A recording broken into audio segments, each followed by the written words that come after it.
You're going to have to ask yourself a couple of questions by the end of the program.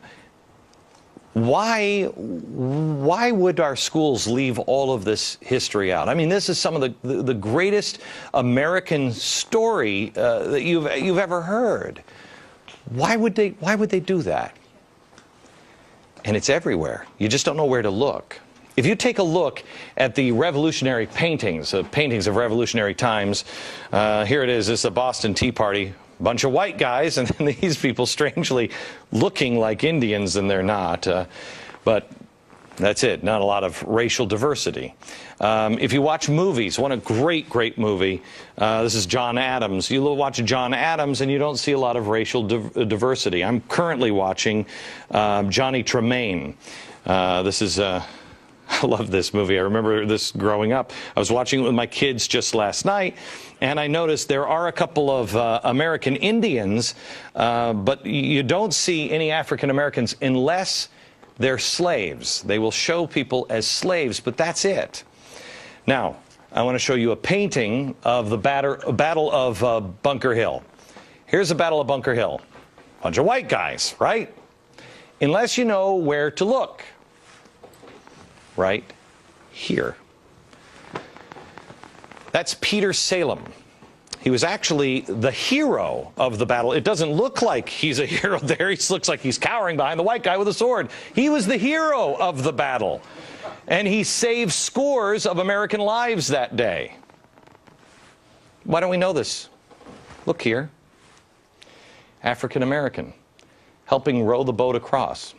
You know what his name was? Prince Whipple. He fought alongside Washington during the Revolution. Take a look at this one, this painting of, this is the Marquis de Lafayette. If you look at this, you just think, oh yeah, and then he made his slave dress up like I don't know what. But that's what you would think, right? This guy is incredibly important. This guy may have won the Revolutionary War. James Armistead was his name. How did he win the Revolutionary War? Double spy. I'm going to let David tell the story here in a minute, but basically the Brits thought that he was spying for them, but he was spying for General Washington. He'd give the Brits bad intel and reveal the good critical information to General Washington. Did you know this story? Why? I'm so tired of people saying, well, it was just the white people, white people, white people. No. No. Why are we intentionally leaving others out? There are black founders. Human history. If I ask the audience, when did America have its first African-American judge? What year would you say? Anybody? Take a guess. Judge. 1860s? Anybody? 1770. Amy, is that just a wild guess? No, not. I wasn't sure exactly, but I think it's about 1770. Tell me. 1768. Wentworth Cheswell, New Hampshire, elected to office in New Hampshire. He was reelected for the next 49 years, held 8 different political positions. Really cool story about him is we all know that Paul Revere made his midnight ride. We also know he wasn't the only guy riding that night. Another guy riding, Wentworth Cheswell, black and white riding. Now, how is it possible? Did you know that we had an African-American ride to say the British are coming, the British are coming? Amy did. Amy did. Anybody else besides Amy know that? 2, 3. Okay, 3 people in the audience. Now, the white guy with the sword is Thomas Grosvenor. So you have Thomas Grosvenor and you have Peter Salem, black and white fighting side by side, but Peter is definitely the hero that day. 1817, this painting is done, and all the way up until the 1980s, we knew that that was Peter Salem, the hero of Bunker Hill. 1980s, the professors got together and said, oh, no, that's not Peter Salem.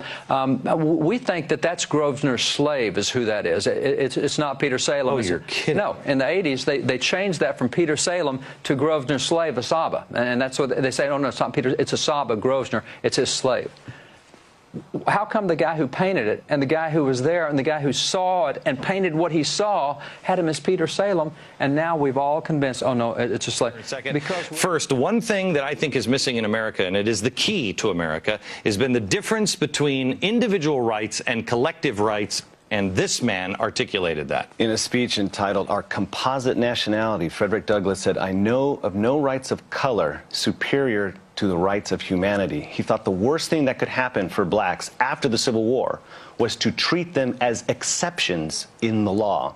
And so today, with the discursive logjam that we have over things like affirmative action and group rights, and the only thing that you get from government is if you ally with others who look like you or somehow are categorized like you. This goes into your theory that this is why this is not being taught, because you can't play the victim card. If you don't... It goes against the traditional victim narrative. After the Civil War, the history was actually written by the losers. That's the one time in history where the losers wrote the history. That's exactly right. Really interesting perspective. That's exactly right. All right, David, explain quickly. Let's go through these people. Let's go through these.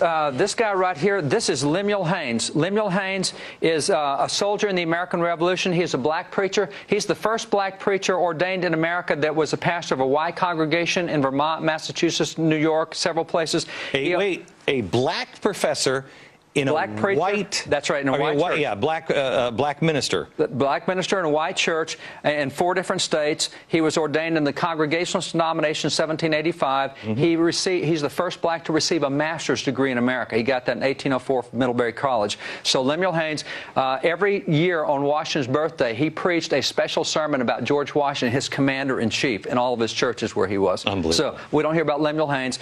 This is Benjamin Banneker. I think he's the most brilliant scientist in American history. This guy, unbelievable what he did. He's the guy more so than Franklin? I would put Franklin and Banneker almost equal. Now, Franklin did a lot of inventions. This guy one time took a pocket watch. He taught himself how to read. He taught himself science. He wrote an almanac that 10 years ahead he was able to predict to the minute solar eclipses, lunar eclipses, 10 years before they happened. I mean, by watching the motion through a telescope, unbelievable what the guy did. He once took the back off a pocket watch, saw how it worked, went home and carved a wooden clock with all the gears, mainspring, and it was accurate to within 1 minute a year. A wooden clock the guy did. Cow. He's the guy who laid out Washington, D.C. He's the surveyor who did all that. He's a brilliant mathematician.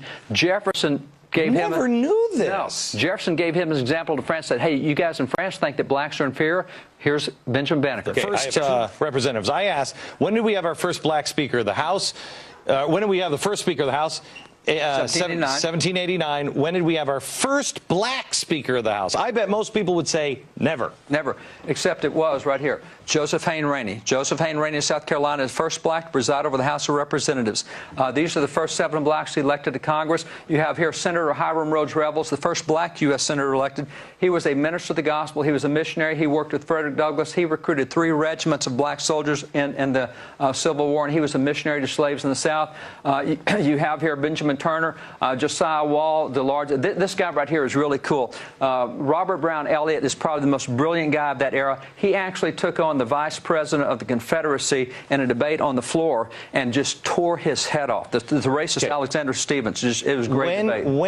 When did we turn? Were these guys proud Americans, or did they say this is the epitome of what we were just talking about. These were individual guys. Half of these guys taught themselves to read. Half of these guys were slaves, and 5 years later, they're sitting in Congress. And as slaves, it was a capital offense to learn to read.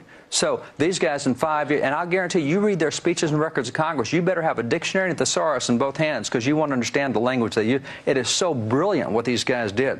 But were they there to say the white man is bad and the America is bad? No. And these guys were Richard Allen. Let me go back here. Richard Allen had been in slavery.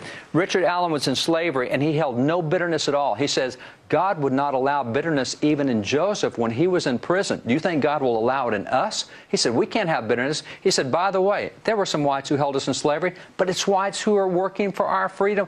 I mean, these guys had no bitterness. They wouldn't allow it.